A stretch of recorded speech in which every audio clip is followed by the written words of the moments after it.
Press Freedom Day. And today is the day that we celebrate the fourth estate, which is held as the fourth pillar of democracy. And today's theme is actualizing access to information as a public good.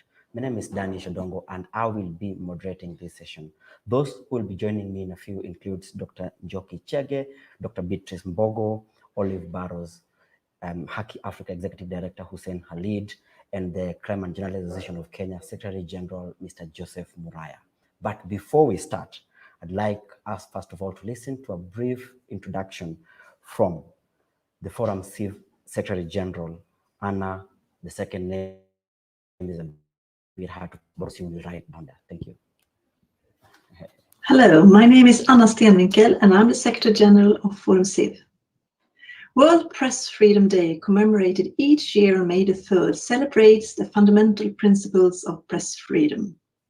The theme this year is information as a public good. The theme underlies the fundamental principle that access to information is critical for enabling citizens to exercise their voice, effectively monitor and hold governments to account, and enter into informed dialogues about decisions that affect their lives. Information as a public good is thus vital for empowering all citizens, including vulnerable and excluded their rights. This year's commemoration comes at a time when the world is fighting the COVID-19 pandemic. We have witnessed increased state control over information seen essentials to combating the pandemic, and at times to cover up their inadequacies. Authorities have clamped down on the media to control information and public debate about the pandemic. This is not a new phenomenon. It's part of an alarming shrinking civic and democratic space, often targeting the media and civil society. Democracy and respect for human rights and fundamental freedoms require the active participation of citizens. From Africa to Europe, Asia and the Americas, we have witnessed many brave journalists who have also been vital in challenging misinformation spread by world leaders and governments. We celebrate them. As Forum Civ and through the Wajibu program in Regional Office Eastern and Southern Africa, we have worked with media as part of the innovative mechanism to deepen democracy and human rights. Our collaboration with media has ranged from independent media, national media, community radios, and new and emerging media. Our support to community radios, like the Wajir Community Radio in northern Kenya, has demonstrated the enormous potential of community radio as a vital tool for providing a voice to marginalized communities by airing local issues, providing an alternative source of information to mainstream channels, reflecting ethnic and linguistic diversity. This is an excellent example of an effective way of promoting broad grassroots democracy. As we commemorate World Press Freedom Day today, and as the world continues to face unprecedented challenges, we call on the governments and other leaders to enhance transparency and realization of access to information as a right. We also call on governments to ensure that media outlets and press freedom organizations can work in a safe and conducive environment. A free press is crucial for all democracies.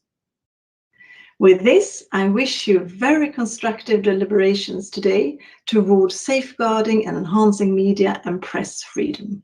Thank you so much.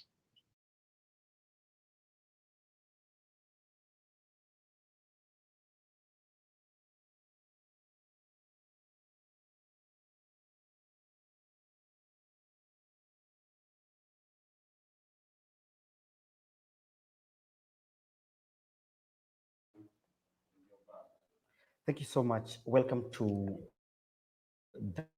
this.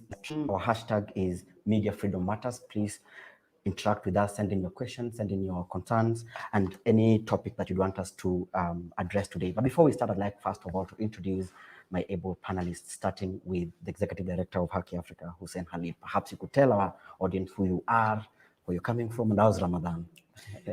Thank you very much. My name is Hussein Khalid, and I work as the Executive Director of Haki Africa, which is a human rights organization based in Mombasa, but working in the entire country to promote and protect human rights of all persons, particularly the marginalized communities. As an individual, I've been involved in the human rights movement in Kenya for the last 15 years. By profession, I am a lawyer, but of course, I hold dear to press journalism issues in this country, because we know that without the press, without the fourth estate, then democracy is not complete. That's why I'm happy as we celebrate World Press Freedom Day and stand together with our brothers, sisters, of course, colleagues in the media fraternity to say, tuko pamoja, let us defend the press freedom of every journalist and every person wherever they are. Thank you very much. Thank you, Hussein, for such an elaborate introduction. Now, next is Dr. Njoki Chege. Njoki, how are you doing? Long time.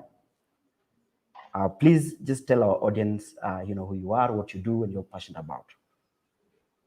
All right, thank you so much for inviting me to this forum. My name is Njoki Chege. I work as the director of the Media Innovation Center of the Aga Khan University. We are domiciled within the Graduate School of Media and Communications, that is GSMC. So what we do at the Innovation Center, we have partnered with our international partners, that is Deutsche Welle Academy, to provide an environment to support media viability in East Africa. And we do this primarily through the Media Innovation Center, where we provide training, coaching, mentorship, and startup grants to digital media journalism startups in East Africa. We also do research, and we also do a bit of publishing and here and there. So thank you very much. This is a very good opportunity to discuss press freedom, especially in light of COVID-19. And I can't wait to have this conversation. Thank you very much.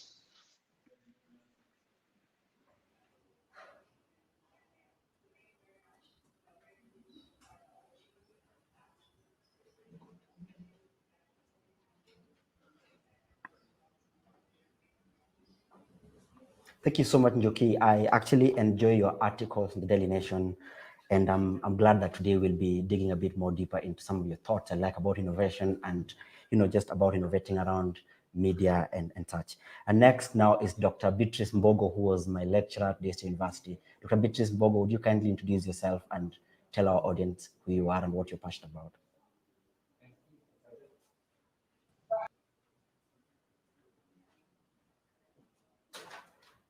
Dr. Beatrice?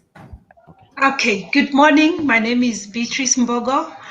I'm the HOD for the Department of Media and Film Studies at State University.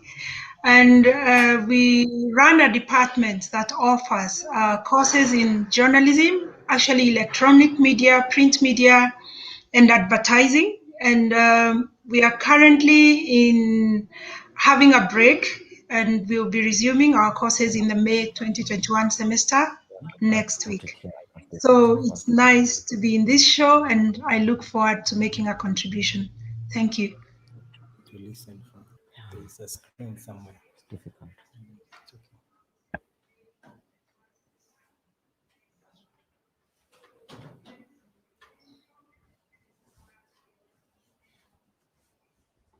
Thank you so much, Dr. Beatrice Mbogoh. And now next is a brother I worked with in the newsroom at Couple FM, Mr. Joseph Muraya, who's the Crime and Journalism Association of Kenya's Secretary General. Muraya, would you kindly introduce yourself and tell us what you guys are doing just around press freedom in Kenya? Good morning, Danish, and thank you for having me in this great discussion. My name is Joseph Muraya. I'm the Secretary General of the Crime Journalists Association of Kenya. It's the premier association dealing with issues of security, human rights, and governance. We have membership in all media houses and also freelance journalists across the country. And our aim is to promote professionalism and enhance peer accountability, ensure there is a push for press freedom, and also push for research and capacity building as we seek to become even more better journalists. So I'm excited to be here and look forward to make my contribution. Thank you.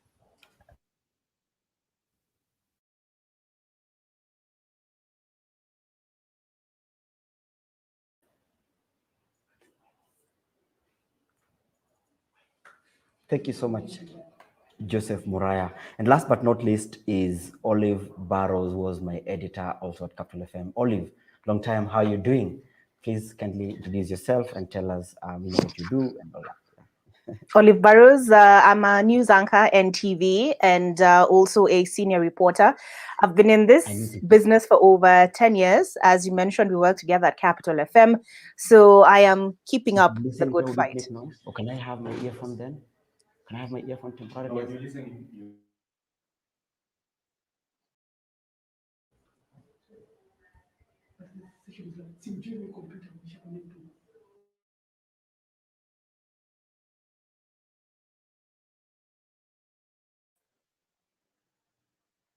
Danish, were you able to hear me? You're done? Yes, I'm done. Okay. All right, then. As we begin, I'd like to start with Dr. Njoki Chege.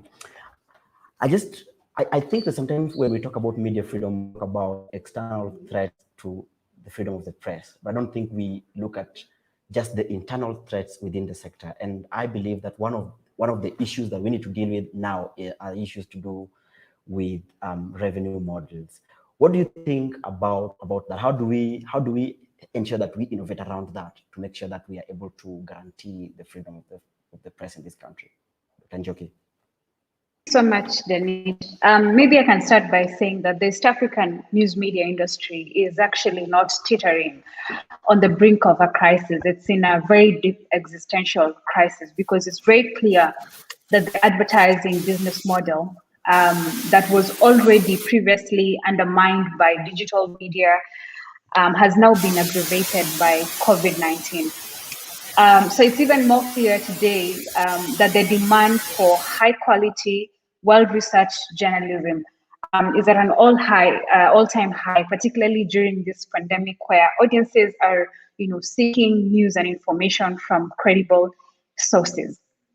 Many publishers actually broadcasters across East Africa, by this I mean Kenya, Uganda, and Tanzania, and the world over, have actually recorded a significant bump in their readership, their viewership, and website traffic, in what many of us now call the COVID bump.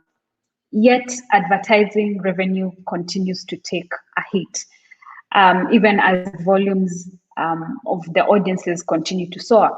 So on one side, we have a bump where so many people are logging into websites, they are reading much more newspapers, and the viewership is at an all-time high, but this is not actually translating to advertising revenue.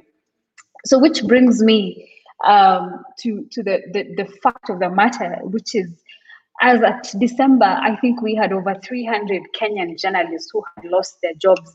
That is since the beginning of 2021. And this number is actually expected to continue to rise. There's going to be some fresh layoffs in the future and all that. You know what happens. And so what is going to happen, and I think what we need to really think about, is going beyond the advertising business model. We probably need to think about, like we said today, we need to think about investing much more in public, public journalism. We need to think about the media that we want, but also the media that we need. We must think about media reform that cuts across critical aspects of the media industry, particularly the business of journalism.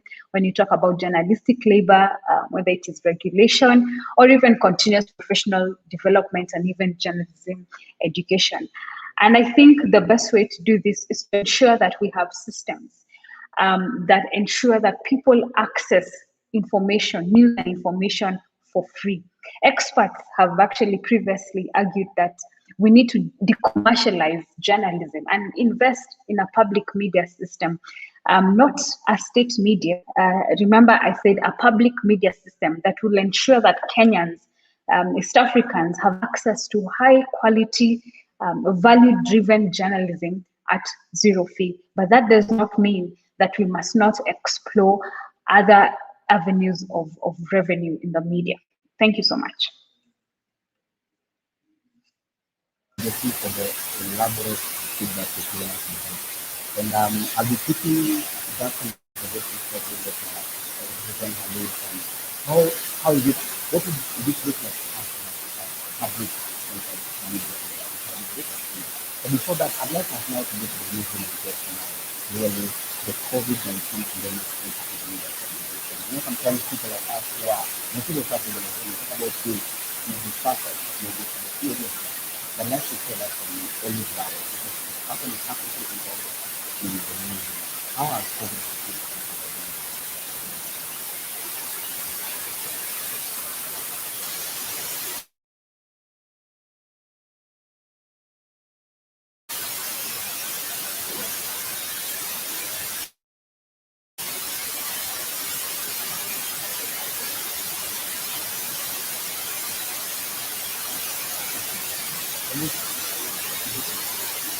very fun? Olive?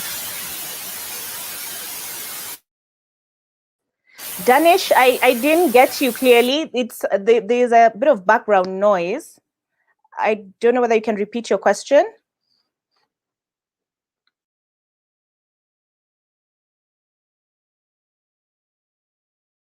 COVID-19 on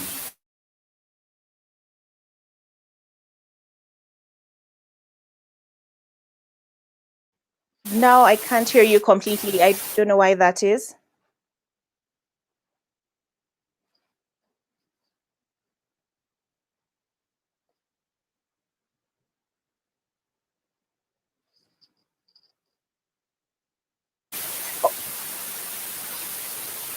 I had something. Is it about COVID and media freedom? yes, yeah. Okay. I don't know.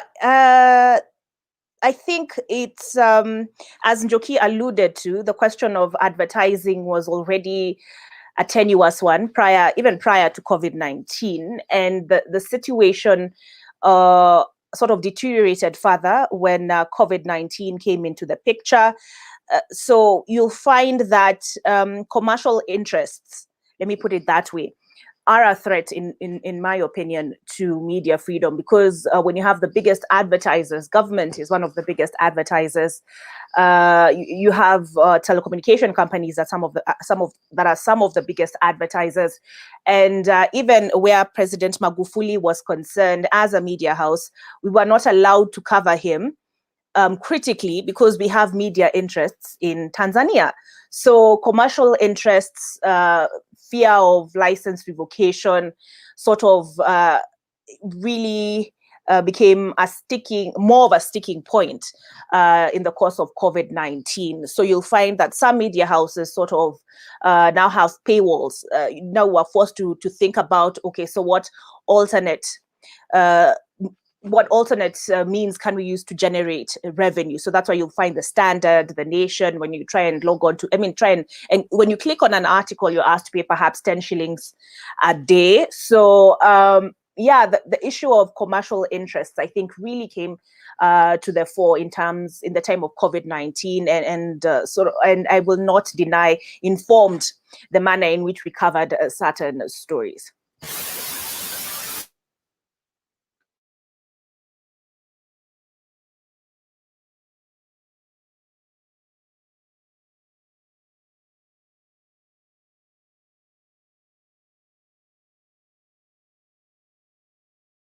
Can you hear me?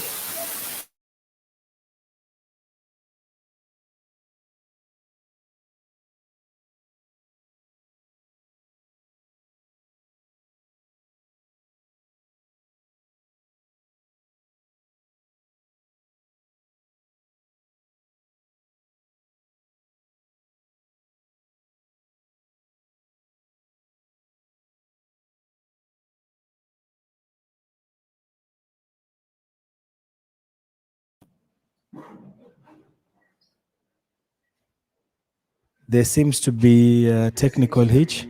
Okay. Can you hear me, Joseph Muraya? Yes, you can. Okay. Okay, so Muraya, I think your association is pretty new, and one of the things that you guys are trying to address is just the work environment of fellow journalists. I'd like to know from you where you stand. You know, we know a lot of journalists have been laid off. You know, a lot of journalists are receiving threats, if not from the state, they're also receiving threat from their editors and from their bosses. What do you think we should do to ensure that there is decent work within the sector? Because I don't think we can talk about press freedom without talking about decent work. Muraya.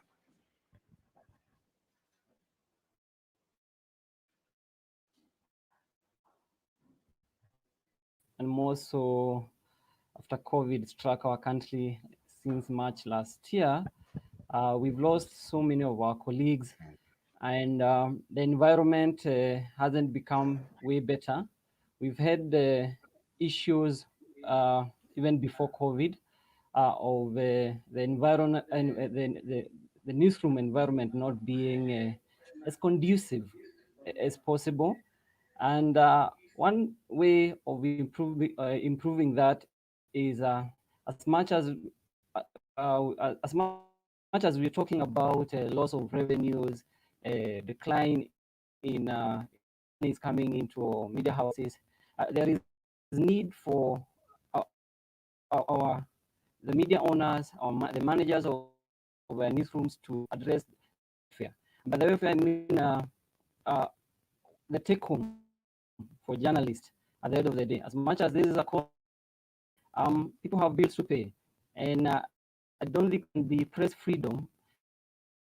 There is no guarantee for press freedom when a journalist is starving. So I think the main thing for me is pay journalists well. At least let there be a review for on what they get, what they earn at the end of the month. That would, in a big way, improve the working condition. Number two, ensure that address issues of mental health. As a result of COVID pandemic, we've seen a rise in cases of mental health among journalists. There is need for coming up with ways to ensure we can freely speak out without the fear of intimidation, without the fear of us losing our status. You know, there is always that fear that I may not be given the same responsibilities if I come out openly and say that I'm, you know, having these issues. Thank you, Danish. Yeah. Thank you so much, Muraya. Thank you so much, Muraya. Hussein, I don't think we lack enough legislation that guarantees, yeah.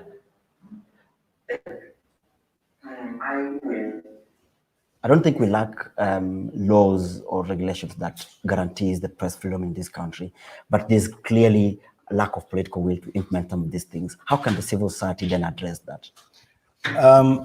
That's very right. And when we say we don't lack laws to protect media freedom, the first document, of course, we refer to is the Constitution of Kenya.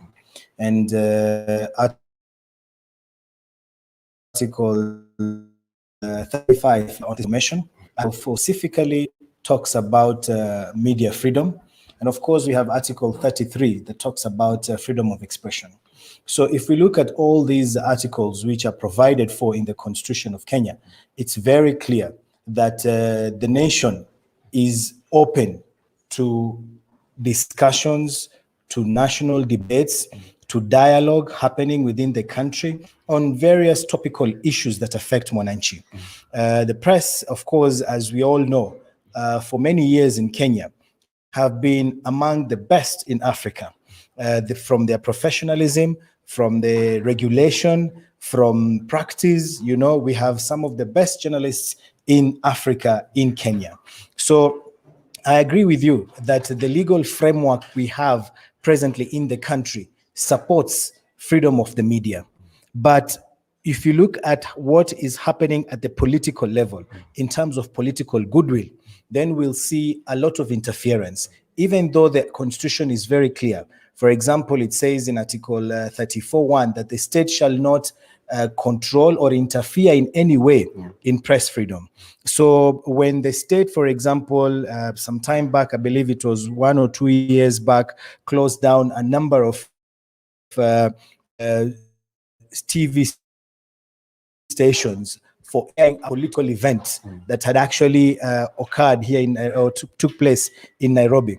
This clearly shows that the state is being used, for political reasons. And as a country, as a people, we must condemn any interference of the press, because when we talk about the fourth estate, we're basically saying media is crucial for any democracy to succeed. Without press freedom, without media freedom, then we shall lack the democracy we so desire to develop our country and to move our country forward. So as civil society, we continue to support press freedom, media freedom, of course. And I think we have to be very outspoken when it comes to the state particularly interfering in media freedom. But also, as we speak about press interfering with media freedom, we also know that politicians are, at the moment on run to own media houses. In as much as we cannot stop them from owning media houses, again, because they have a right to do so, we also want journalists in their media stations to be independent of political opinions. Journalism, and as you know, of course, you're a journalist, you are taught to air an opinion that is truthful, an opinion that is honest, and not necessarily an opinion that favors a certain individual. So even as we speak about government interference and coming in to try and muzzle the media, we also have to look at this campaign presently where politicians are running to own media houses. This will definitely affect the output of the media, and it is something as civil society we are working across board to try and ensure that it does not affect the media stations as they continue to air issues that affect Mwananchi. Okay. Thank you so much, Hussein. I'd like to share your microphone. I don't know whether it's possible. Thank you so much, Hussein. Dr. Beatrice, I don't know if you can hear me.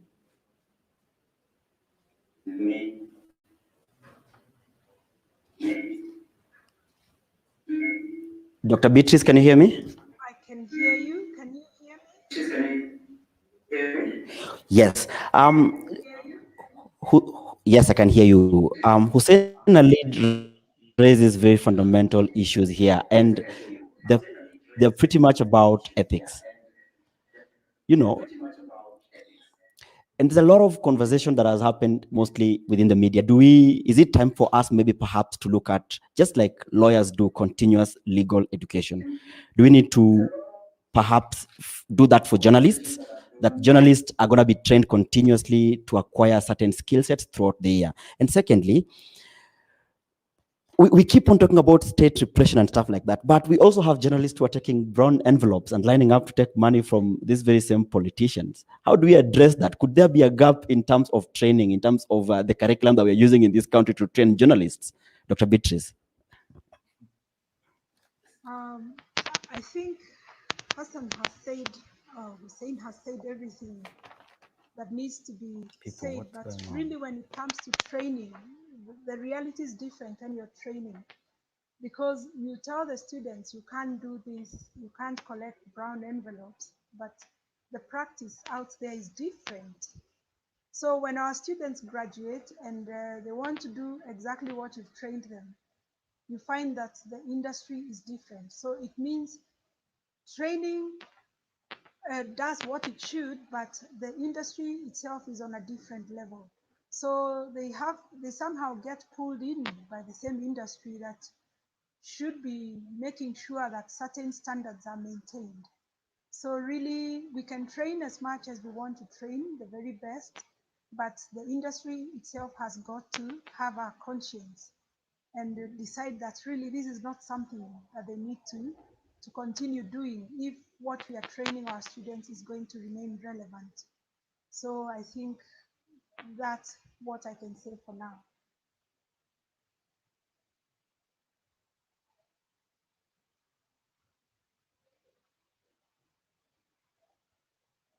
Njoki, I'd like your opinion on that. Of course, I know that you do a lot on media innovation. Do you think that perhaps we need to adopt a model like what the continuous legal education does in the law sector, that we say that all journalists who are, licensed by the Media Council of Kenya undergo mandatory sorts of training every year, and they accumulate points, and we only renew their licenses after accumulating those points, because then that way we're going to deal with issues of quirks in the sector, we're going to deal with issues of professionalization, and we're going to deal with all these issues that sometimes are affecting media freedom within the newsroom. I don't know what you think about that, Dr. Njoki. Thank you, Danish. It's actually interesting that you asked me that question, because I just finished my term serving as a committee member of the Innovation Committee at the Kenya Editors Guild. And continuous professional development was top of our agenda. And as we hand over to the next Innovation Committee, that is something that we expect that is going to be, it's going to be done in the next maybe 12 to 24 months. But to ask your question, absolutely. I think that it's time to professionalize journalism, because I think journalism is the only profession where you can get people who, did other courses in university, and then they have a radio show, and before you know it, they're being called journalists and all that. You can do that for the law profession. You cannot even do that for the medical profession or even the nursing profession. So I think it's critical that we begin to introduce continuous professional development for journalists, identify their key areas of training. Some of the key areas of training actually might even include, for example, safety of journalists, both online and offline. Mr. Muraya will tell you that it's a big issue on how journalists, particularly female journalists, can protect themselves online. So those courses are very important. And I think that as a profession, we need to actually partner with learning institutions of higher learning, for example, universities, to effect these courses. But we also need to get into partnerships over and above just doing this as the Kenya Editors Guild, of which I'm a member. We need to partner with organizations like the Media Council of Kenya to ensure that this continuous professional development is actually institutionalized. That as a journalist, there is no way in this country that you can renew your membership with MCK without having gone through X number of training. It happens in all professions. I think for journalism, this is a conversation that we are having a bit late in the day, because it happens even in construction. It happens in nursing. It happens in medicine. With the kind of industry that we are working in, things are not the same as they were last year. So I think it's very important that we identify the key areas that journalists need to be trained on, and ensure that particularly young journalists and also editors, we also need the buy-in of news media organizations. We need them to put pressure on their journalists that unless you go through X number of trainings per year, then that is actually tied to your performance. Because that is what happens in the medical profession, in the legal profession, and all other professions. Thank you very much. But this will be hinged on partnerships between academia and the industry. Thank you. Fantastic, and your feedback is great. Just a quick question now to Olive Burrows. There was this incident that has never escaped my mind. I remember there was a day I came to the newsroom and I asked you that sometimes when you go for these press conferences, we are offered money. And I asked you, that money, what is that money? Would you call it facilitation of transport, or did you call it brown envelope? And you told me it's brown envelope journalism. Let me ask you, based on your experience in the media, do you think that systematic people who've been impoverished in the media in terms of low salaries and challenges that they're facing in terms of pay is making journalists susceptible to brown envelope journalism? Or could this be an ethical issue, personal morality issue? Olive? I think it's both, because I personally do not subscribe to brown envelope journalism, and I wouldn't say I'm paid in the millions. So this is it for me, right? This is what I was taught, and this is what I carry with me. Although we had the good lecturer Beatrice Mbogoh saying training and reality are quite different. So I am of the mind that when you cover a function or you cover an event, and you're offered food, if you can eat it standing, fine. But if I have to sit down at a table, then I think that for me, that's what I was taught.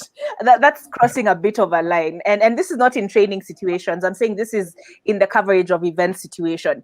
So you'll be told it's transport, which could make sense, for example, for correspondence, because you'll find that they're paid per story, and you know, and your editor expects you to cover a story that's a couple of kilometers away from your base of operations. Perhaps in that situation, it could be called a facilitation fee or transport. But then again, also it leaves you indebted to the person who you are covering, and media organizations should take responsibility for that, because which Kenya do they live in? And so that's why I say it's a mix of both issues. It's difficult when I have a colleague who told me they had a sick child, and helps them pay their medical bills.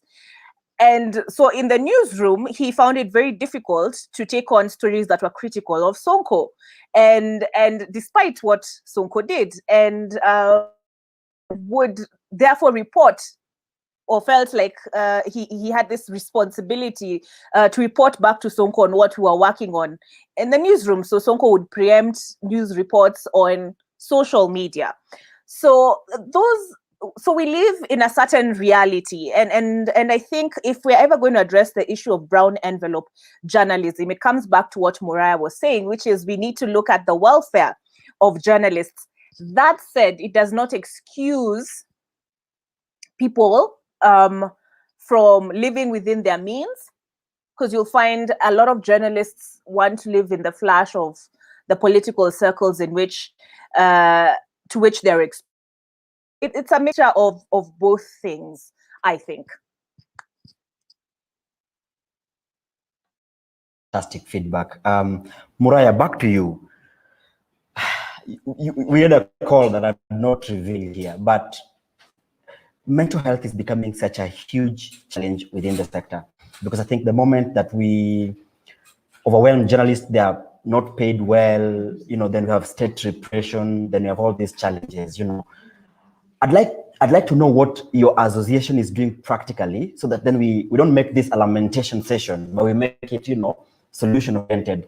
What are some of those things that you guys are doing to ensure that members their mental health is taken care of, but then ultimately to tell better stories?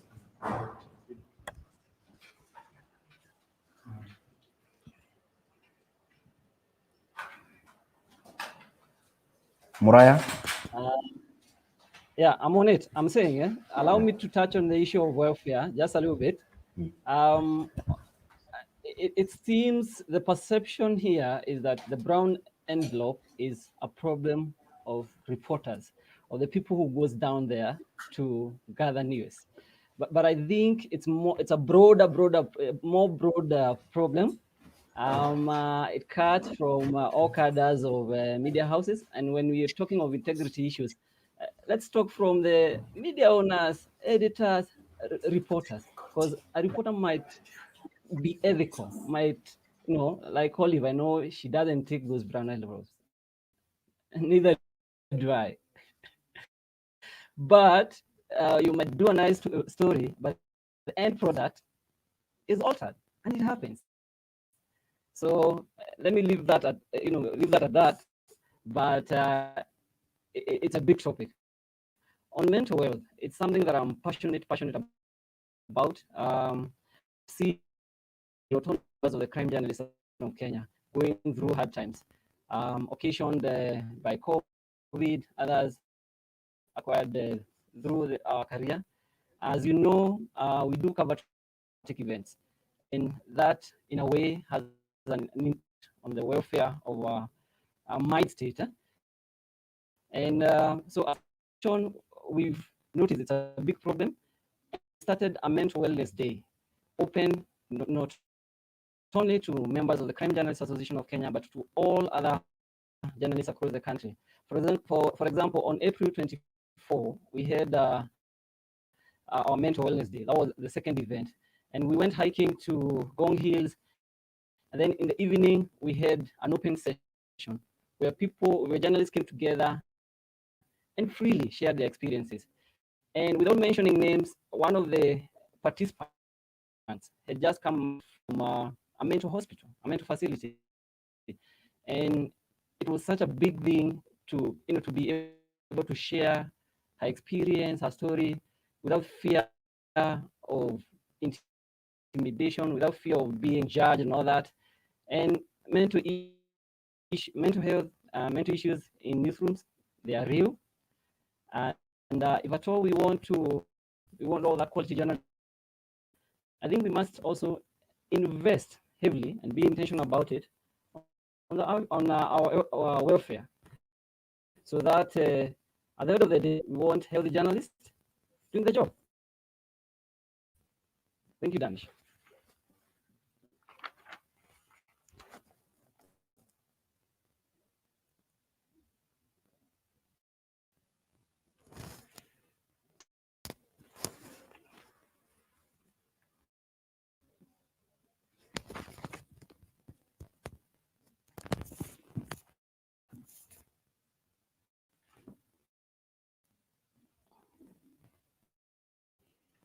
Danish, I think you're muted. Sorry, I think you're muted.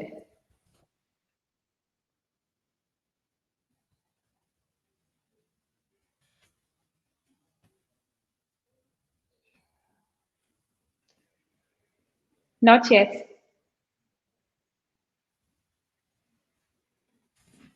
Can you hear me? Can you hear me? Yes, yes. Yeah, I was asking that for us to broaden the depth of the stories that we do, and then there must be a close collaboration between academia and the media.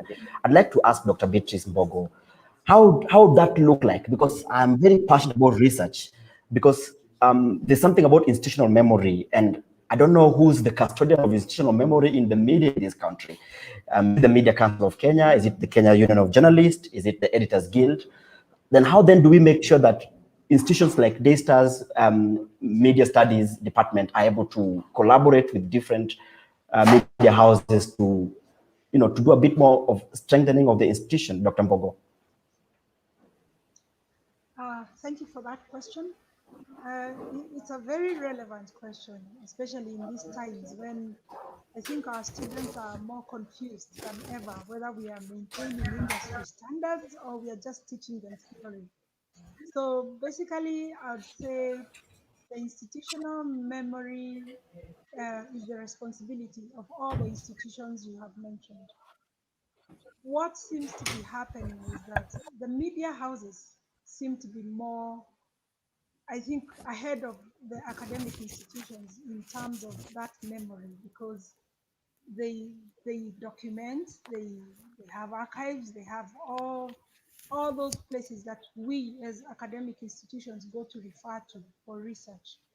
I'll give you the examples of maybe Nation Media, where lots of students can go and use the, or whatever is in, I don't know whether it's their research room or their archives, but basically it's a role that needs to be improved, because each institution is doing its own thing. Some will keep certain information. For us as academic institutions, we'll find a lot of the information in the theses and documents or journal articles published by our students. So maybe this is an area that where people need to come together and decide, oh, we need to do more. We need to put everything together to make it more wholesome, to make it a more important source that our students, our journalists, everyone can refer to. So that's, in my view, what needs to happen. And it's not just within the country, maybe within the whole of East Africa. And that way we see where we may be able to view, see where the gaps are and allow standardization of journalism in the whole of the East African region. Because if you look at Uganda, there's different journalism going on, controlled by the government in a different way. You look at Kenya, this is where brutalization by police is a different kind of thing. So maybe they have different fears. Then you go to Tanzania, maybe that's changing because they have a new leader.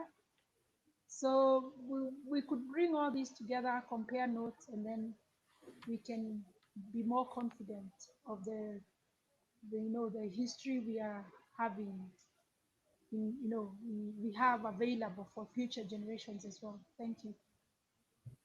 Thank you so much, Dr. Beatrice. Now to you, Hussein. I remember in 2014 I went to Tanzania and I found journalists washing cars so that they're able to fundraise and take care of their people, So we have journalists who are fighting very basic things, bread and butter. But also we have in this country, the Cybercrime Act of 2018 that has been used to limit freedom of expression. The famous story of Mutemi Kiama. Yes. And a couple of many issues have happened in that, Moving forward, how then do we ensure that we are a step ahead of the state to guarantee press freedom and fundamental freedoms that have been guaranteed to us by the Constitution of Kenya? Thank you very much. Let me first of all chip in on the issue of continuous media education. I think it's extremely important if you want to have a professional sector in this country for you to continuously renew the licenses of individuals who want to call themselves journalists. That's the only way, as you've correctly said, you'll get rid of the quacks within the sector, because that's the crux of the matter. If we continue having any celebrity, because he's a celebrity, he's on TV, he calls himself a journalist, any individual who is on social media, has a phone, and automatically they become journalists, this has to stop. We are not telling people that we are limiting their freedom of expression, no. But if you want to do it as a journalist, then there has to be minimum standards that everyone has to qualify for for your license to be renewed. So that I totally agree. In the legal sector, we have this, continuous legal education. Haki Africa, for example, is one of the organizations that have been accredited by CLE to offer some of this training, and then of course people get points and they're able to renew their licenses every other year. So that, number one, is extremely important. Number two, I want to speak to the issue of brown envelopes, which again you've also mentioned this, and I think I've written about the pay that journalists get at the end of the day in my Friday columns, and we've done research as Haki Africa, and it's a fact because of the infiltration of unprofessional journalists within the media sector. Today, journalism or the sector is one of the lowest paid in the country. Because anyone is a journalist. So if, for the media houses, if you don't want, it's okay. I'm paying you this much. You don't want to be paid this much. I'll get any other person and I'll call them a journalist. So the issue of brown envelopes is directly tied to professionalism, which has to be, continuously, I would say, assessed so that people can continue. And if you have a group that are professional, that do their work in a professional way, that don't need to be paid, then you can, put your foot on the ground and say, this is the pay. So you pay me this much, then we are able to work on that. So these are some of the critical issues I believe as the media sector, you need to address for you to be able to professionalize the sector and be able to deliver on your mandates. Because one of the other issues is that the public have a lot of faith in the media. If you look at even us as human rights defenders, sometimes we go out to the media, to the people, and ask them, whom do you trust? The media is up here, with all the challenges that we're seeing, but still the Kenyan public trust the media. They know, exposés like the one we saw, Guns Galore. We've seen very many, issues being brought up by the media sector. And this can only get better if we are able to professionalize the sector for you to be able to deliver, like I said, on your mandates. Okay. All right. Thank you so much. I'm going to come back to you on how we can deal with the legislation, like the Cybercrimes Act later on. But I know Dr. Njoki is going to leave at midday, so I'd like her to address some of these things. First of all, allow me to apologize for the technology challenges we faced. It's frustrating that it's World Press Freedom Day and technology chooses to challenge us that day. And if I was a Christian, I'd say ushindwe katika jina la Yesu. Now, moving forward, Dr. Njoki, there are two things I need you to address to me. One, we barely talk about the tyranny of the editors. How do we break that so that then we are able to speak truth to power? Because you may be all equipped, all independent-minded, all these things, but ultimately you are emboldened to the editorial policy. But above all that, it's usually the editor's discretion. And I can say here openly, because I'm not subscribed to any media house, that you know very well that we have editors who are aligned to different political factions and different economic factions, including people who do work for the Russians, people who do work for the Chinese, people who do work for Tanga and Kieleweke. How do we break from the tyranny of the editors to bring freedom into this sector? I think that's the most difficult question in this session. So I'll answer it to the best of my ability. So when you talk about media innovation, many people tend to think it's about the shiny stuff, technology and all that. But believe it or not, media innovation cuts across and includes even the personnel and the human resources that we bring on board when we talk about media for the future. And what you're talking about actually speaks to the high levels of inequality and underrepresentation of various aspects of our society at that very high level of the media. Up until about 2 or 3 years ago, one of these very huge news media organizations that will remain anonymous for now did not have a female executive editor until a couple of years back.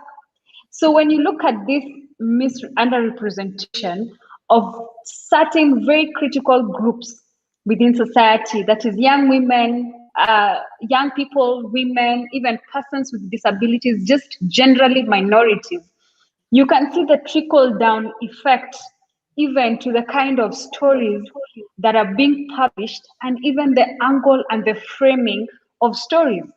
So I think how to solve this problem is to decentralize the leadership at the newsrooms, in the media. We need to see those boards including more young people.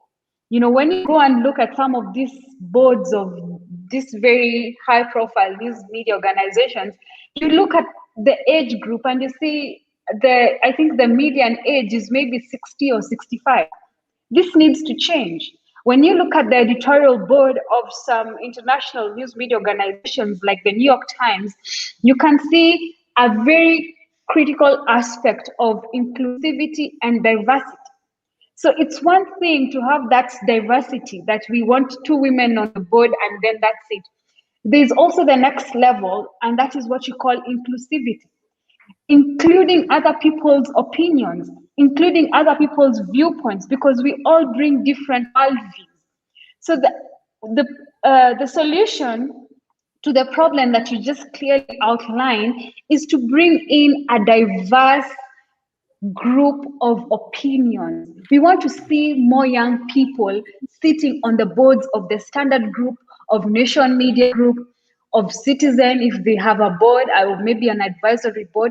We want to see more women becoming CEOs, becoming editors.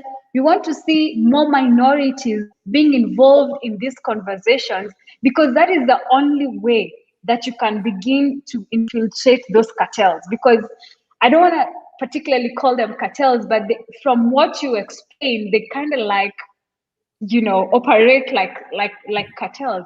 So I think the best way is to begin to bring on board those people, those new faces, those new voices that have been chronically underrepresented and eventually underserved, even in the content and the framing of the story.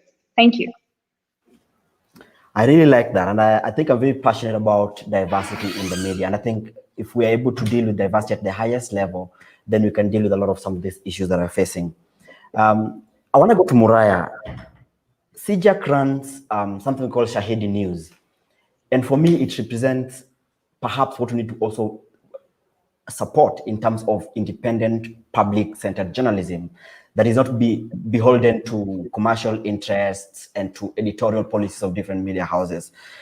Now we are at Forum Civ, and they support many of these conversations. What would you, how would you look at partnership between civil society and organizations like Shahidi News to advance press freedom in Kenya, Muraya? Thank you, Danish. I didn't see that coming. That, the Crime Journalists Association of Kenya do run Shahidi News. It's a news platform, obviously focusing on the areas of human rights, issues of crime, mostly investigative pieces. And now we're still at the crawling stage. Areas of partnership, there is a lot of partnership because unlike established mainstream media houses, Shahidi has doesn't have so much attachment. And you're seeing with, say, political players, we don't advertise with people like telecommunications. So we reduce that the vulnerability to be influenced by the external forces. So for the civil societies, yes, I see a lot of collaborative areas because look at who is writing for Shahidi and other independent platforms. These are mostly freelance journalists or journalists working in media houses, but they cannot be able to freely do their work because of the external interferences that there are commercial interests, political interests, and I think and we'll be working closely with even people like Dr. Njoki. We need to boost our to do a lot of capacity for our members so that when we can be able to offer something different, we need to convince our the readers. Why should you, for example, not subscribe to website A and subscribe to Shahid News? .co.ke. So yeah, there is a lot of areas of collaboration. To me, there is a free space for all, and there is no that threat of external interference.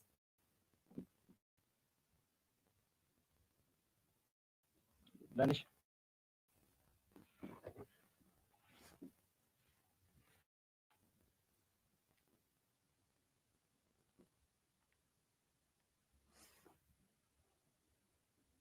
And that's it.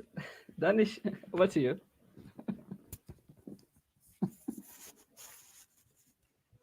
I think it's frozen. Yeah, either frozen or he can't hear us. But Dr. Njoki, I'll be calling you. We need to work closely on how You better. Yeah, I've been following your work. Yeah, absolutely. Yeah, this has been such a good conversation. It's so sad I have to leave at noon. I hope they can hear us on the other side. I'm not sure. Olive Burrows, have you seen Shahidi? I actually just followed it. Oh, you nice. Oh, of course, yeah. Follow us on Twitter. Let me take over. Facebook, like us. Shahidi News. I haven't come across Shahidi. Perhaps you. Oh, you haven't? No, I haven't. Okay, I'll be sharing with you. We're doing so much work. Actually, if you look at our stories, mostly we offer the other side of the story. We're not reporting someone has been killed. Why were they killed? The story behind the story. Like with the one who broke the story about the endless, the National Land Commission officer was killed. We brought the aspect of her being a witness, a state witness in a graft case. Wow. Yeah, so we're going beyond the call. Oh, congratulations. Thank but you. Share it That's with me. nice. Sorry? Yeah. I'm saying, please share it with me. I will. We lost Daktari from Daystar. Say something. We lost Danish. Nature abhors a vacuum. Yes. Nature doesn't like a vacuum, so take over. Absolutely. Muraya, I was going to ask you, what about the criminals who discovered today, this morning, they said that there's a guy they are looking for who seems to be, I mean, he seems to be having, am I clear? Yes. I can't hear you. Okay, today in the morning, there was a report about the 4 guys who were killed, I think 4 or 3, that they seem to have been having drinks with the same guy. Who is this guy? Maybe we can have this conversation after this. Okay. Because bitches, there's an audience, so yeah, highly confidential. I know there's an some audience, of these things I might be arrested shortly after this. If you guys know in advance, you should be able to tell us in advance as well. We are very curious, Yeah, there is a lot of, I would say we know so much, and there is only so little we can be able to give, because it's up on our Press Freedom Day, and we're fearing for our life, and we can't just say everything. We can't. That's what I wanted you to bring out, because really it's about the people covering the news. It's not about standards. Of course, we've spoken about standards and all these things, but really the welfare of the journalists covering all these news is very important on World Press Freedom Day.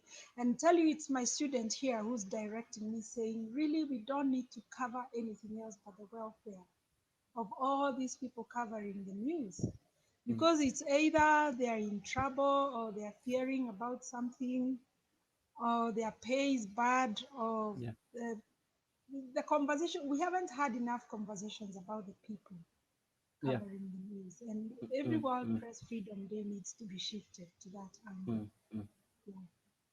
So my biggest problem with the events that come with Press Freedom Day, they are high level and seems to be they lack that touch with the reality on the ground. And Olive, maybe you might add something with this. We're seeing big people talking, and I don't think they might be as representative to the reality as maybe some of us, if we were included, we would. What do you have to say? Muraya, can you hear me now, team? Danish is back. I'm back as Augustine. I'm sorry. I'm back as Augustine. We went on with the conversation, Danish. Muraya, let me ask went you. On with we went on with the conversation, and we were talking about the threat to journalists, and mostly those in the area of crime, security, including health reporters who are exposing scandals. So, and Daktari was saying maybe we should also discuss about the welfare and the safety concerns about us in the media. Oh, he's gone again. So let's say, basically, if you are to impress students to become journalists, the fear puts them off. So why aren't we discussing every World Press Freedom Day how to ensure the safety of journalists? That's a very good point. And Muraya, in response to your earlier question, I tend to think, but part of the reason that you find the very higher profile individuals invited to forums such as this to discuss press freedom is because they dictate the policy. You know what Njoki was saying, a fish rots from the head. So it gives opportunity for them to be held accountable directly. And because they have now that ability, that capability to influence policy from the top up. But I feel like it would also be constructive now to have the correspondents who respond to their news editors also attend the same forums, so that I'm speaking directly to the management as far as my safety concerns are concerned, and as far as matters welfare are concerned. So I think having both sides at the table is critical. I can hear them. All right, team. Oh, sorry. All right, Danish. Can you hear me? Yes, we can. I'm grateful that I'm glad I was hosting Muraya.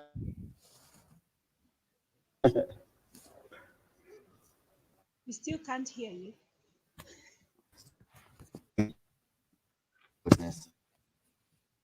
Conversation. Olive, save me here.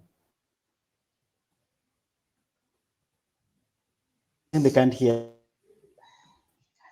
I can't hear you, but you said I should save you. What question would you like me to respond to? Oh. I hear there's some questions in the comment section. I just have to figure out how to get to the comment section. What I can see is the private chat. I don't know if that's what's being referred to. Muraya, are you able to access the comment section? I can only see the pop-ups on the screen, but I can't access. There is one by Mercy Odongo. This is to Hussein, as a vocal human rights defender. Talk about the gap with regards to security, especially PWDs.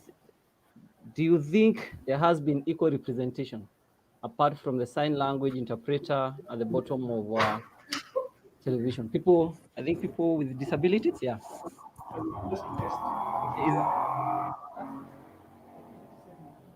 Is Hussein with us? Hussein is not with us. Hussein is frozen. But can you hear me now? Oh, now we can hear you. But I think it's an excellent question, though. Yeah, it is. It is. Who will pick it up? Who's picking it? Is it Dr. Beatrice or Olive? I don't think I'm qualified to respond to that, but there he is. It looks like he's not too far away, but there is this sense, even with the sign language interpreters, that they were forced upon the media houses by dint of court orders. So there's also that sense, okay, based on my conversations, at least with one of them, that they don't feel included in the conversations around the news beyond interpreting what is being said on air. So I think that's still a major challenge, the fact that they don't feel like they're part of the team. And I think the conversation now needs to move beyond the basic legal requirement to how we can have this group better represented in our newsrooms and on our news. Thank you so much. Dr. Beatrice, there's a question here for you I'd like you to take, and you'd address it as if you're addressing your students in class. Will they allow youths being in the screen if the older ones are not ready to allow young people to take their roles? How do we make sure that we encourage younger people who are graduating from media school to actually go for these roles and to do much more? Dr. Beatrice. I think the best way to encourage these young people is to throw them in there. Honestly, because as long as we continue to have older people in there, they'll be like, oh, these are the experts. So maybe sometimes the generations have changed. These younger people are different from us. For us, we'll just go and say, oh, let's see how it goes. We were experimenting. But for them, you have to really encourage them, even as you train them. Because it seems we've gotten used to the older generations being in charge, or rather they have got used to the older generations being in charge. So whether they are innovative enough to get in there is questionable. So I think we should just put them, reserve positions for them. Because if you don't do that, I don't think they are going to be part of it. They keep saying they can't find jobs. And basically, sometimes it's about not knowing how much they are welcome. So the media needs to reserve certain positions for certain young people, the same way organizations, you see, the main complaint is that organizations specify the age and experience. But the organizations need to open up the age requirements for these young people to be able to break into this media industry. So I think that's the main thing they need to do. Thank you so much, Dr. Beatrice. Hussein, can you hear me now? Hussein? Okay, I can see you talking, but we can't hear you.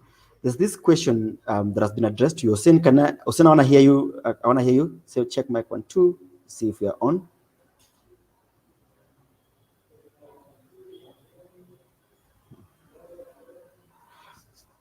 We still can't hear Hussein. Okay, let's go on to the next person. Muraya, there's a question here about journalism, people being killed in the line of duty, and a lot of that. Let me ask you, how then do we enhance the safety of journalists? I know, like organizations like the Defenders Coalition does a lot of training on digital security and just general security. What else can we do within newsrooms to make sure that the journalists who are covering the story around the front line are protected against forces that want to silence them? Somebody asks that here.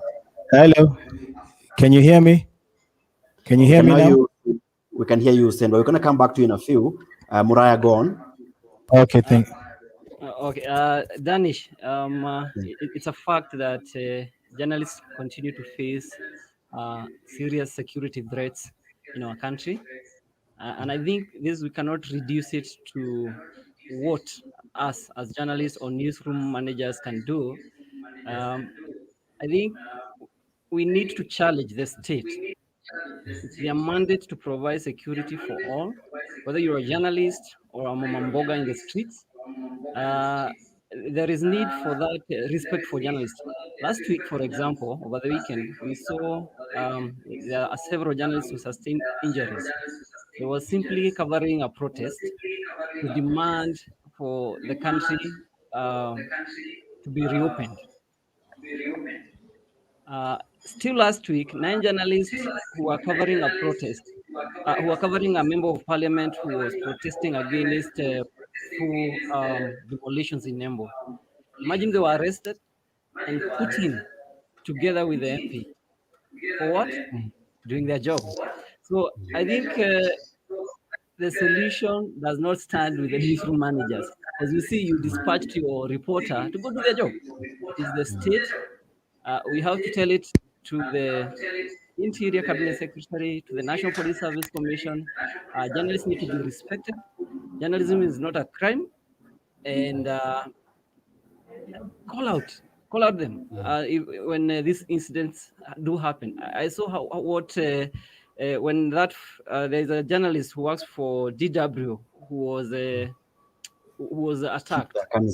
Yeah, hit by a tear gas canister. The noise that was made out of that from Europe, civil society groups here in the country. And mind you, there is one of us who was also hit, but we never had anyone talk. Her boss, the main boss in Europe, spoke about it. So I think it's about us, and mostly the media managers, calling out, maybe having sit-ups with the security managers of the country. Tell them that journalists need to be respected. Okay, thank you so much. Hussein, now are you with us now? There's a question here for you, Hussein. Hussein, can you hear me? Still frozen. Olive, I'd like to throw this question to you in terms of diversity in the newsroom. I know a lot of stories have been done, including by Amwick, on how toxic it can be for a female journalist in the newsroom. You as a female journalist who has actually done well for herself, what are some of the lessons you've learned along the way, and what are some of those things that we can do to guarantee that young women and minorities, including people with disabilities, but mostly young women, are able to thrive in the newsroom, which is extremely patriarchal in nature?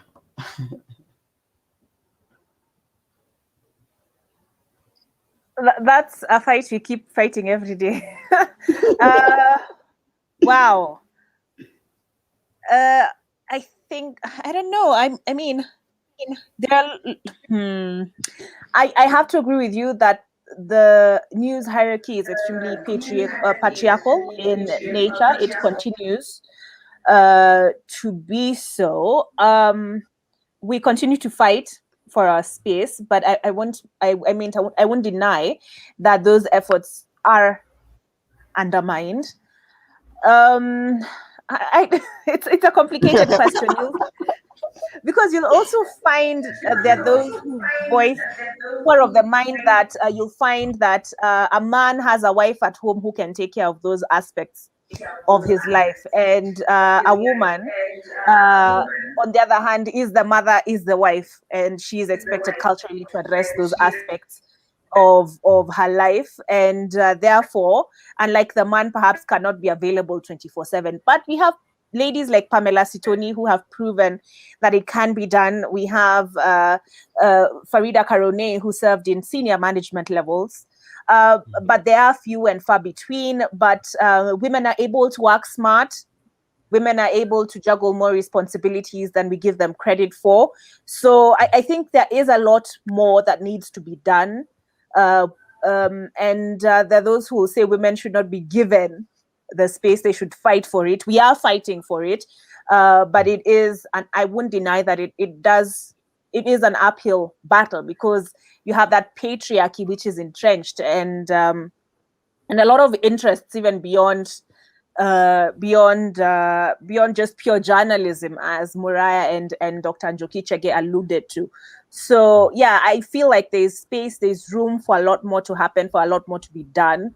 We are fighting for our space. We are speaking up. But I don't think it's a battle that can be won overnight. It's something that we constantly have to push back against the glass ceiling, so to speak. So it's a complicated subject matter.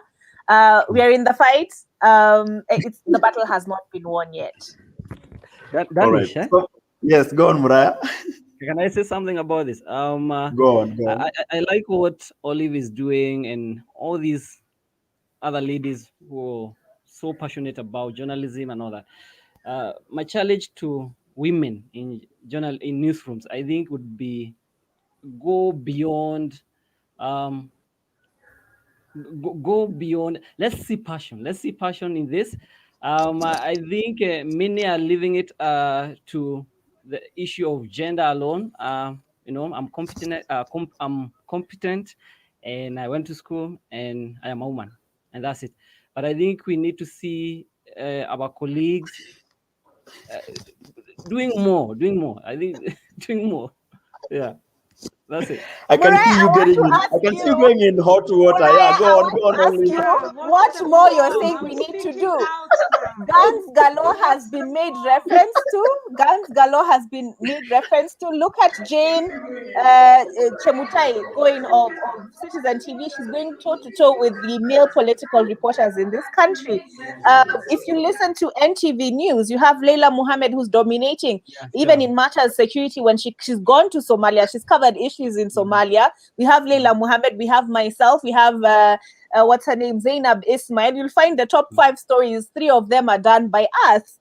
So I want to understand from Muraya, what more passion is this you're saying you're not seeing from us? Olive, what I mean, and I'm happy you highlighted isolated cases. Muraya, before go on with Dr. Beatrice. Yeah.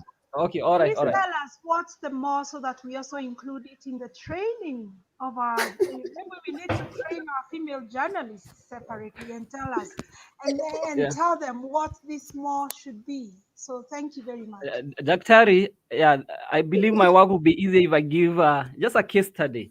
I haven't worked in many newsrooms, but in my interaction with journalists for the last 10 years, I would tell you, many women journalists are not willing to take up what is perceived as a hard task, and that's why you see the few who are doing that.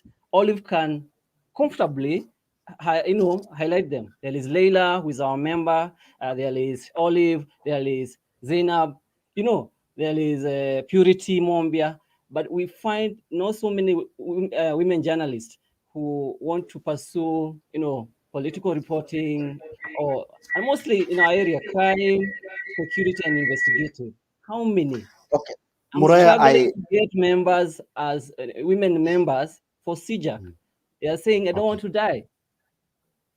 Yeah. Okay, Muraya, I get what you mean, but let me speak now. I'm moderator, but I think what female journalists and minorities are facing in the newsroom is not that they lack passion or they lack strength. They are facing systematic systemic problems that are undermining them from thriving. You know, it's like when you ask yourself, why don't we see children with Down syndrome or autism in the streets? It's because they are hidden from the public limelight.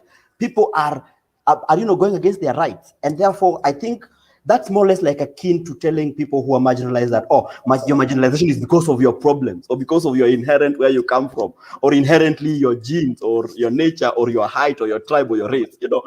And I think it's I don't know what you think. Hussein, are we together here now? Hussein, are we together? Yes, we are together. I can hear you.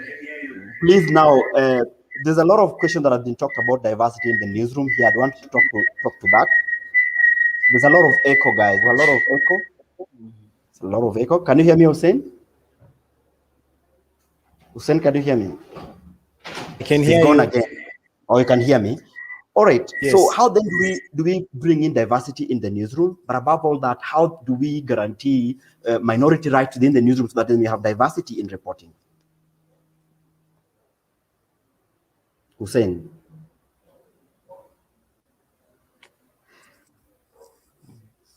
Wow. Okay. The gods We've lost him. The gods We've of lost him again. technology have conspired against us.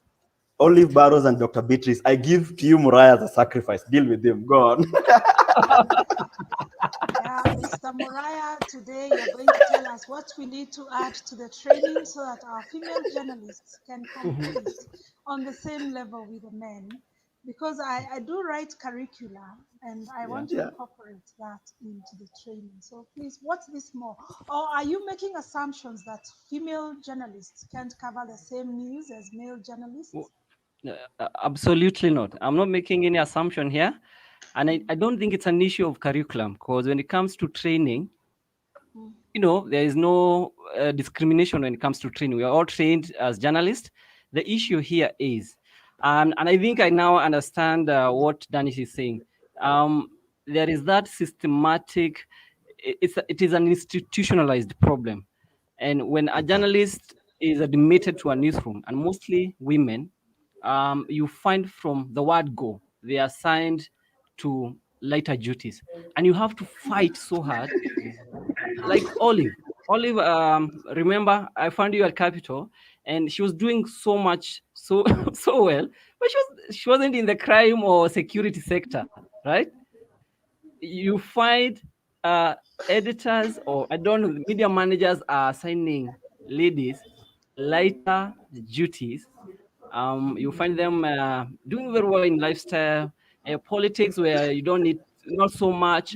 I remember when we covered Baba's inauguration as people's president, we were with Olive, and at some point, Olive was recalled back to the office because it's being put in her mind that she cannot withstand the political environment, and I was left there and covered the whole event. Remember, Olive? Can I come in? Muraya, Yeah, can sure. I come in at that point? I take exception to the title lighter duties. So I may not be in the area of security and crime and there's a good reason for that. It's not something I'm passionate about. I am, however, in the area of governance and accountability. And I would challenge anyone to tell me that I have pulled my punches. I have not. And with that comes risk. It's not just in security and crime where you get threats, even in the political arena. We are threatened, and we deal with more Muraya realistically. When you talk about when we're covering the swearing in of Baba, our camera person was female, one of the camera people we went with, and she was groped. She was being groped by the supporters and also by the leaders who are on the podium. Right? It's not just those because they broke the barrier and they came right up until the stage, and the stage was crowded even with these politicians, and some politicians took the liberty to grope her. So there are certain situations, of course, where a woman is more vulnerable. Yeah, more vulnerable, and that's just the reality of the situation, and that is what informed my being recalled to the office. It had nothing to do with I'm not tough enough to take tear gas. I can take tear gas. I have covered protests. It has nothing to do with that. And it is not a lighter duty, Muraya. It is No, not no, her what I lighter mean, duty no, not to Olive, cover crime and security, because please. it's not something I'm comfortable covering. But like I'm saying, Muraya, there's still women. There's Mel Miendo, who I think is your member, who covered Yes, issues, crime and security. And would speak directly to these officers and would be informed directly. So there are women in that space. You've mentioned Purity Mwambia. And even as I cover politics, you'll find that there's some politicians who will invite you for tea, but that they see you as a pretty face. They're not inviting you for tea to discuss a story. They're trying to get in your pants. That is the reality of the situation. So I feel that women are tougher than men because we have to maneuver situations. You're trying not to alienate the source, but also you're not trying to put yourself in a situation where you're vulnerable. So we deal with more obstacles realistically, Muraya, more than men. We are therefore we are therefore tougher. If you ask me, the women in the media I agree. continue to Danish, be that please allow me to are finish tougher up than this. men. Muraya, wait, Olive, Muraya, please, wait. finally on this one, please. By lighter duties, with all due respect to my well-able colleagues, I meant that it might not be the problem of the women journalists in the media houses, and maybe it's an issue of media managers, because they're the one in charge of assigning people duties and all that. Again, you find, and I agree, governance, issues of politics, crime, and all that. They're all issues that comes with a share of security issues. But we find that most ladies, either a systematic and institutional problem, are being assigned, are being programmed in a way that they cannot handle some situation better than their counterparts. Their male counterparts. Okay, just a quick response, please allow me, Danish. Okay. As far as NTV is concerned, at least we have Ngina Kirori, whose special feature was aired last night on NTV. We have a lady called Anita Nkonge. We have a lady called Helen Naura. And we have a lady called Ruth Sarmwe, who had a special feature on the Koloa Affray that aired on Saturday. I struggle to think, honestly, of a male journalist in our newsroom who's coming up as well as those women. So as far as institutions are concerned, at least where NTV is concerned, these women have been given space to explore their strengths as far as journalism is concerned, and given the platform to do so. Even if you look at Ida Mumeta on the digital space, she's really coming up really well. So there are men, but you'll find, like, at least where we are concerned, there are more women than men who have expressed interest and the desire, and who followed through on that interest and desire to cover these stories.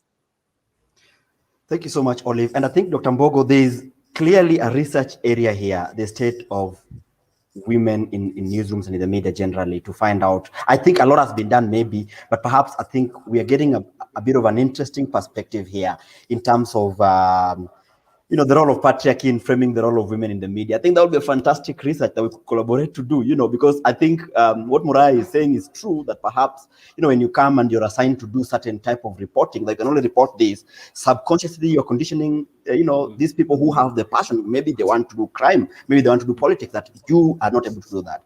Hussein, are you now with us? Quickly, sorry.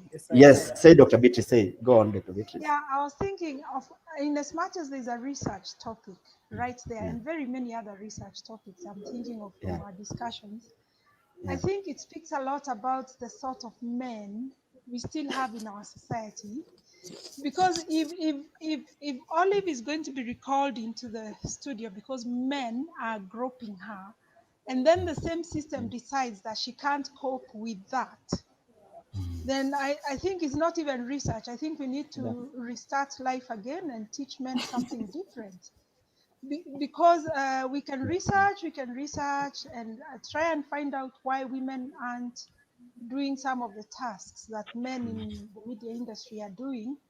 But really, unless we reset our society, that men have to think differently about seeing a female journalist in front of them covering, then I think we don't need research. It's just a reset of society. whereby men need to stop groping. Even in our days, men would, in fact, some of us were groped in newsrooms. Thank God that has changed. So the change also needs to happen out there in the field. No groping, no harassing women. They should cover news as much as men can. So that's my view. Thank you. Yeah, our listeners and our viewers, you're going to have to just bear with us briefly because Hussein had technical challenges, but now he's here. Hussein, clearly from this conversation, I'm seeing two things. I'm seeing perception, but I'm also seeing structural issues that female journalists, face in newsrooms.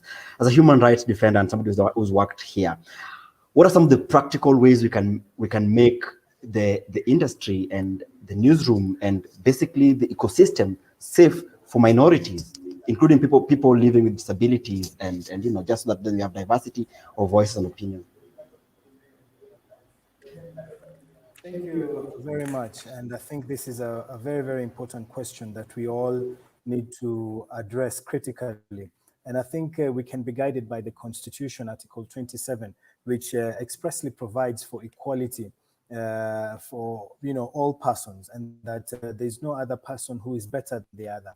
And just to dig into the discussion that we've been having about female journalists and the opportunities that they have, I think right now we can say for sure, as examples have been given by my fellow panelists, we can see women coming up. Definitely we need to do more.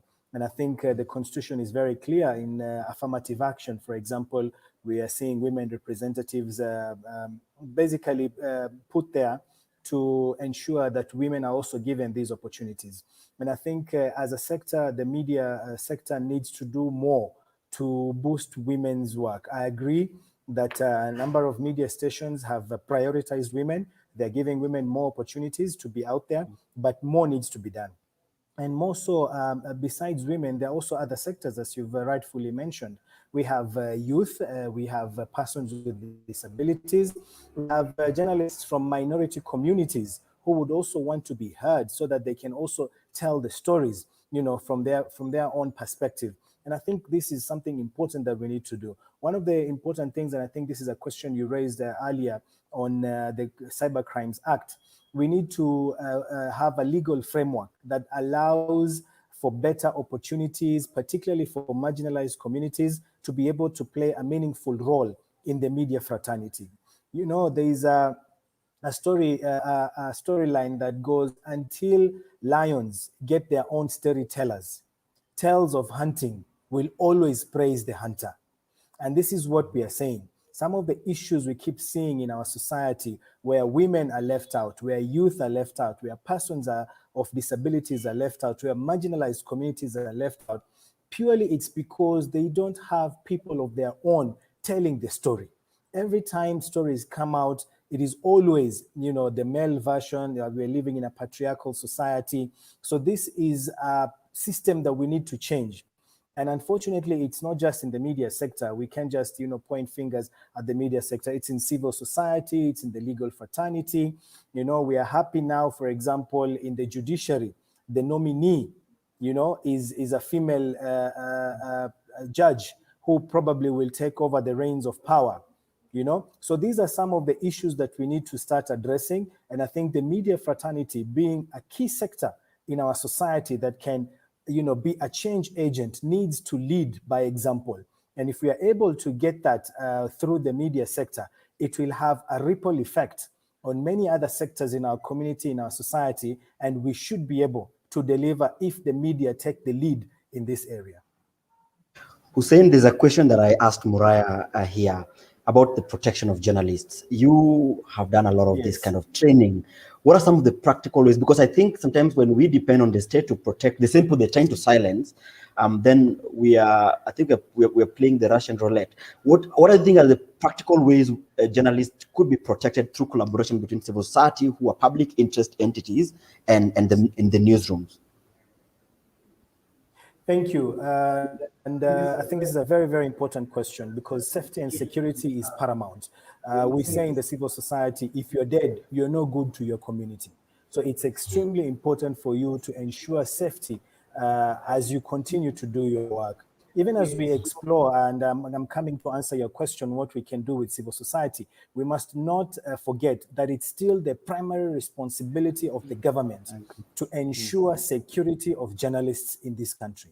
The media sector plays an important role, and if we divorce ourselves from demanding security from the government, then we would be doing an injustice to ourselves. So yes, civil society, and I'm going to respond to that immediately, but let us not spare the government, because they have a duty, a constitutional duty, a legal duty, mandate to ensure journalists are safe in this country. For us as civil society, I think we've continued to partner with the media sector, and as human rights defenders, we consider the media sector the closest sector to us, because we tell the stories. We come out together to, pinpoint ills that are being committed in our society for purposes of ensuring accountability, transparency, in different issues. And I think you've rightfully mentioned, for example, that the Defenders Coalition, which is a civil society organization that has been working to follow up and ensure journalists are safe. As Haki Africa, for example, we have worked with the media sector at the coast in terms of training them, but also following up whenever they are reported to have, suffered any injustice within society. I remember during last year's Likoni Ferry crossing, where you saw a journalist who was manhandled or by the security agencies. We were the first people to come out and condemn that particular act and demand that action be taken against the police officers who were involved in that particular incident. And I think it's important that we continue to do this. We cannot at any point allow the media sector to be unsafe, because as civil society, our main responsibility is to ensure rights are protected. Article 29 of the Constitution of Kenya expressly provides for the right to security. So the media fraternity have a fundamental right to security. And as civil society, we want to work with the media to ensure not only their independence to cover the stories, to tell the stories from the communities, but also to ensure their safety and security at all times. So there are opportunities, and I believe institutions like Forum Civ have played a major role, in supporting programs, civil society, linking with the media sector to address matters security and safety within the sector. Thank you so much, Hussein. And finally, I'm sorry, Hussein, before I come back to the rest of the panelists to give their final remarks and last question, because I want us to end in the next few minutes, I'd like now from you, how then do we ensure that access to information remains a public good in this country, so that, whether it's issues to do with the COVID millionaires, it's issues to do with the contract that we've signed with the Chinese around the SGR, whether it's about all these things, how then do we make sure that information becomes a public good, access to information becomes a public good in this country? I think that question is an answer in itself, and the most important strategy of ensuring that happens is by involving the masses themselves. It is very, very important, because information is out there, but unfortunately the people do not understand that information. So one way of addressing and making sure it's used for public good is to demystify this information. I think many times one of the issues that journalists come out, for example, when you're talking of COVID millionaires, we talk of billions of shillings. For majority of the people out there, they cannot even fathom what billions of shillings is. So we need to find a way of presenting information in a simple way that people can understand. For example, when you talk of COVID billionaires and say billions have been lost, we can loosely translate that and say this money could have built 10 schools in every county, for example, so that people can start relating what, or maybe we could say 10 billion could have built a new super highway from Kisumu all the way to Mombasa, so that people can start appreciating what 10 billion is. For majority of Kenyans, they've never even held 100,000 shillings in their hands, let alone to understand what billions of shillings is. So let us demystify information. Let us make it simple. Let's use Mwananchi's language, so then they can understand. When they can relate with information, then they can take action and say, okay, this is what it truly means, and this is what I have lost as an individual. When you're talking of taxation, for example, for the common Mwananchi, they don't see how taxes relate to them. They go to the market, they buy tomatoes, they go home, they cook, they eat food. But they don't understand, for example, that tomato they're buying, maybe 3 tomatoes for 10 shillings. If it wasn't for taxes, they would be buying 4 tomatoes or 5 tomatoes. So we need to explain this information in a manner that every citizen can understand. And when the media sector will be able to do this, then we should be able to get the entire population to rally behind the media, but also to campaign against, to support campaigns against corruption and related issues. And this is what we are trying to do as civil society, to find simpler ways of sharing information with the public, because very few of them, sometimes we have media houses, giving out very good stories, but only a few can understand, can really, explain what that means to the common Mwananchi. So I think as a media, this is a very, very important issue that you need to take up. We find better ways of communicating in a simple language that any Tom, Dick, and Harry, maybe or more specifically Wanjiku, can understand.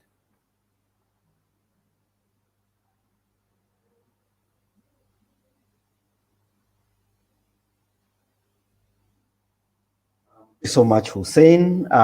Just note this, that I'd need you to respond to, when we're done, when I'm calling you to make your closing remarks, I need you to respond to accountability amongst politicians. Somebody here is saying that politicians get away with a lot, including assaulting journalists and doing all sorts of crimes. How do we make sure that we hold them accountable? But for me, instead of politicians, just the whole powerful people. Olive, as you come to an end, I'd like to hear your final thoughts. But above all that, as an anchor, and I'm sorry that some of these questions were not sent to you guys, but it's just that we are having a random conversation, and I need it to be about experience. How do we deal with sometimes information fatigue? Because sometimes I feel like if you turn NTV, it's clearing news. 10 billion lost the next day, 100 billion lost the next day, 50 bodies picked the next day, and we're just bombarded with a lot, and there's just a lot of fatigue, and that way that disempowers us. How do you deal with it, first of all, as an anchor, but how would you recommend the audience to deal with it? And then your final remarks. I won't lie to you. There are days like this when I'm off duty and I will switch off for my own mental health. But I think it just comes down to what Hussein has talked about, bringing the story home, always asking ourselves or telling the viewer or the listener, as it were, or the reader, why this should matter to you, why this matters to you. I think if you bring the story home such that we are not bombarding you with all these numbers perhaps that don't make so much sense, and we bring the story home in a simple way, as as a parent, you're struggling to pay fees in a private school because perhaps public schools in your constituency are not worth much, or you're concerned about the quality of education your child is receiving, and then we tell you that President Uhuru Kenyatta has said 2 billion shillings is lost every day to corruption. We tell you what that 2 billion shillings per day can do for you. You've brought the story home.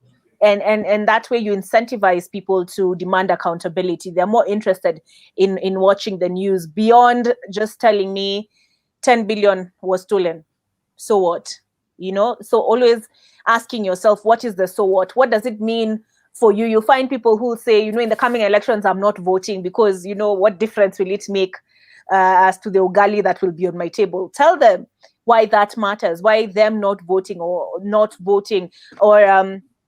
by not voting, what that would mean for the ugali on the table. So I think that's a good point to note, bringing the story home, telling the viewer why this should matter to you, and moving beyond he said, she said, journalism. We call it truth journalism now. So even holding, not just regurgitating what the political leaders say, again, and that goes to the point that was made earlier by Dr. Njoki, Chege, and also Hussein, the point of professionalism, entrenching professionalism in the industry. If you're going to renew our licenses, then we have to have met a certain threshold. So just requiring that professionalism of us is critical. So so that it addresses also the issue of brown envelope journalism, because part of the reason there's information overload is because every MP wants to be seen on TV. So his constituents can say, oh yeah, you're working. So then they give a little something to the journalist to make sure that their bites, we call them sound bites, are included in a story, and perhaps it's really not adding value. So I think those are issues we also need to address, so that we don't lose the viewer, we don't lose the listener, we don't lose people, so that we engender trust in the media fraternity. Final comment, Olive, your final comment?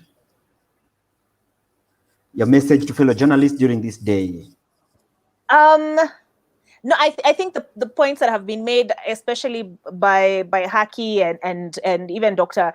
Njoki Chege, on especially professionalizing the sector, would be my parting shot. It's something that seriously needs to be implemented if we are to deal with the issue of press freedom, even media ownership. I tend to think there should be some regulation as far as that is concerned, especially as we move towards a political season.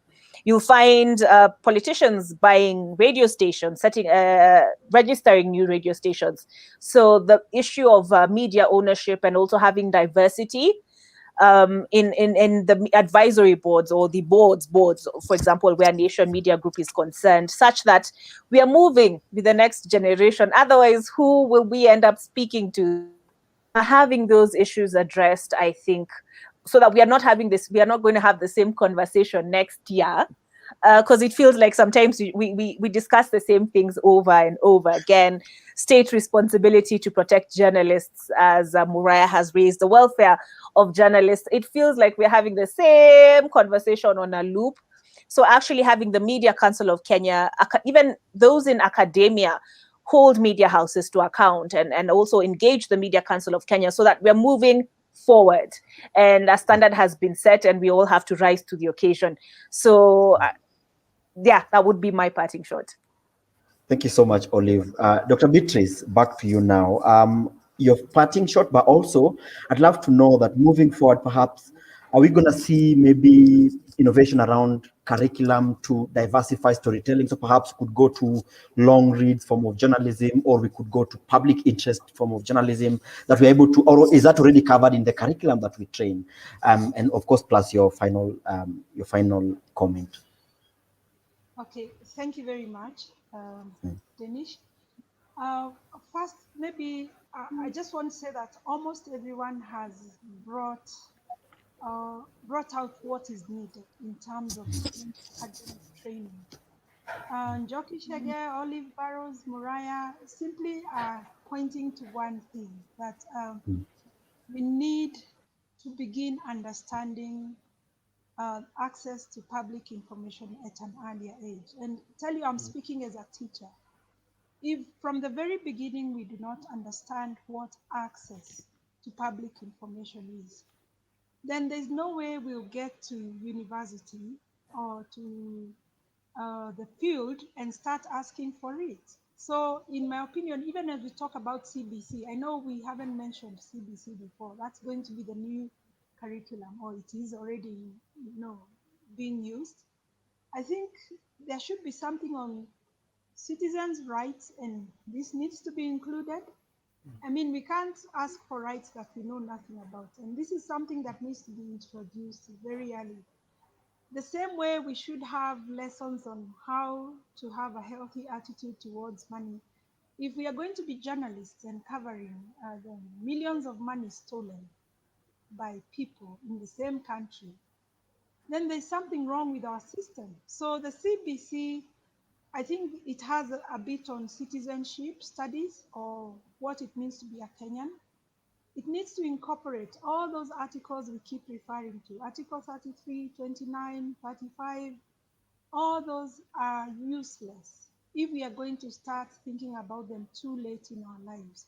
So basically, most of the young people will find it even more difficult to go into a system that they are only learning when they are over 18.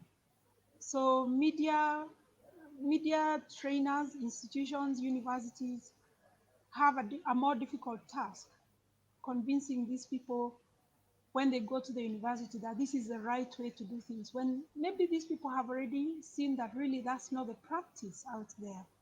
So basically, I think that's all I can mention for now, because anything else would be deviating from what we really want for this country and maybe for East Africa. Thank you. Thank you so much, Dr. Beatrice. Muraya, I need you just to give us your final comments and any specific clarification you make, because any specific clarification, because I'm seeing the comment section are blazing with your name. Go on, Muraya. Thank you very much for having me here. I believe in women empowerment, and I'm for it. And that's why, as a leader in an association that deals with reporting on crime and issues of governance, I'm rooting for more women joining this. I agree entirely with Bwana Hassan, Dr. Beatrice, and Olive that more needs to be done. And maybe we should shift the focus from there is need for more. The media managers need to do more so that we don't treat our colleagues of other gender as lesser beings, yet they're equal professionals like ourselves. On security, safety of journalists, my words to journalists out there: there is no story worth your life. Always review your security. There is something called spreading the risk. You don't have to scoop the rest of us. Maybe if we can do a piece, if it's of public interest to all of us, it then makes it's hard for the culprits, or say authorities, or whoever you're talking about, to target so many journalists. But if you're all alone, like what happened to a journalist in Kisumu, then it will not be easy. Your safety will not be guaranteed. About putting statistic, going beyond figures, Bwana Hassan rightly put. I've reported for so many years about cases of extrajudicial killings and forced disappearances, until we reviewed whether is there any impact we are creating out of this, reporting these figures. And we decided to go beyond that, putting a face to the numbers. When you're talking of 2 killed, go beyond that. Someone's son, daughter was killed, the impact of that to the family, to the society, and to the country at large. So that would be my final comment. And yes, again, I believe in women empowerment. Thank you so much, Muraya. Hussein, Khalid, your final comments, but above all else, I'd like you also to mention on how we can, hold accountable the newsmakers, who are usually oftenly politicians with a lot of money, so they don't intimidate journalists and they get away with it. Like people here have been groped while covering events and being groped in newsrooms. Thank you. As I make my closing remarks and also respond to the issue of holding political leaders accountable, I think the best way to hold them accountable is to expose them. Politicians thrive on publicity. And I know they say any publicity is good publicity. But when we come out and show the wrongs they've committed, when we expose them for what they are, that's the best way to hold them accountable. Because the whole idea is to actually call them out. When politicians are stealing, when politicians are getting away with murder, and when politicians, are not abiding by the laws of the country, we need to expose them, so that the people can understand who they are. And when I say expose, again, I refer back to the same issue that I mentioned earlier, that expose it in a manner that people can understand. Sometimes we expose these politicians and build them further. And I think this is where the challenge comes in. The media, the brown envelopes and such related issues, you have one individual claiming this person has committed this and this wrong, but then at the same time, you'll get another media house coming in to sort of like justify or even explain what this person has done. So I think it's important for the media sector, whenever you're speaking, to speak the same language without necessarily infringing on media and press freedom and expression and all that. But for the media, I think you can play a big role. The second point, and this is something we always wonder as civil society, media give too much priority to politicians. Kenyans are not interested in politics that much. Almost all media stations, 50% of the news is politicians. Whether we are in an election campaign period or whether we've just finished campaigns, you will find that the media houses will always harp on politicians, will always be talking about politicians and what they've done and what they've not done. I think it's important right now we move forward. We start doing human stories, real life stories. We talk about what is happening within the communities. Let's talk about women. Let's talk about youth. Let's talk about crime. Let's talk about security. These are important issues. But I think Kenyans are presently fatigued by politicians and politics that is continuously being aired on media houses. Last but not least, today is World Press Freedom Day. And I want to congratulate our Kenyan media for the good work that you're doing.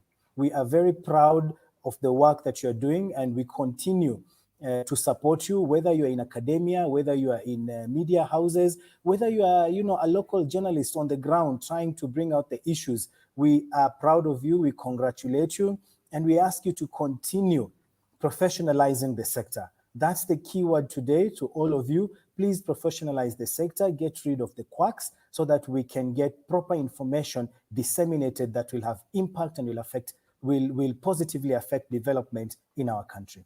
Thank you very much.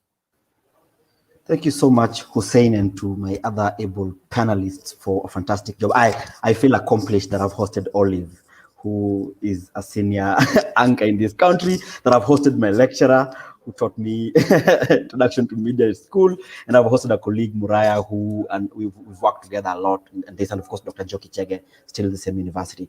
But I'd like to say that it's not all doom and gloom.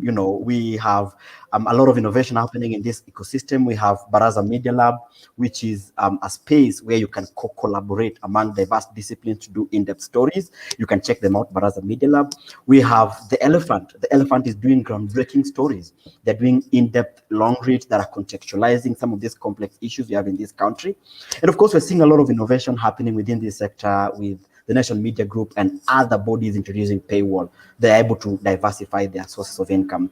But also, I believe that we're doing well, and I believe that with technology, we are decentralizing power and putting it in the hands of more and more citizens. So we're seeing a lot of rise in citizen journalism. And even right now, I'm seeing Kachwanya, who's the chair of the Bloggers Association of Kenya, who have done tremendous work. They've gone to court to repeal certain sections of Cybercrimes Act of 2018, and they're doing a lot of work. So I just want to say that a lot is being done with Amwik and many other bodies. So it shouldn't be all about doom and gloom. Sometimes it feels like that, but a lot is being done. Now, in the next few minutes, we're going to have an address by Media Council of Kenya, which is the statutory body mandated to regulate this sector, and perhaps they will answer why they need to do a bit more public education, that Kenyans are able to separate between journalists and media practitioners, because you can be a presenter, but you're not a journalist. So there are different categories of accreditation, and I also call upon the Communication Authority of Kenya that offers all these guidelines to do a bit more public education, that Kenyans are able to understand that when somebody speaks, they're speaking as a presenter or as a journalist, that we don't band them all together and pour the baby with the bathwater. Out of that, thank you guys so much. We had a bit of technical challenges, but ultimately we were able to recover, and we've had a fantastic conversation. I believe that the Forum Civ organization will partner with you more and more, whether it's in academia for more research, with Shahid to tell more in-depth stories, or live in terms of training, and Dr. Njoki in terms of innovation, and then as we're able to see how this landscape can change. On behalf of everyone who put together this, I want to say thank you all. I want to say thank you to an amazing audience that have put fantastic comment. This live stream will stay here. You can watch. And then at 2 p.m., we are having a second conversation where we're going to have Gado, Godfrey Mpwemba. We're going to have a bit of conversation around this. So you can join us for that next broadcast. Adios. And you can wave to the audience, guys, as we come to an end of this. Santeni sana. Thank you so much.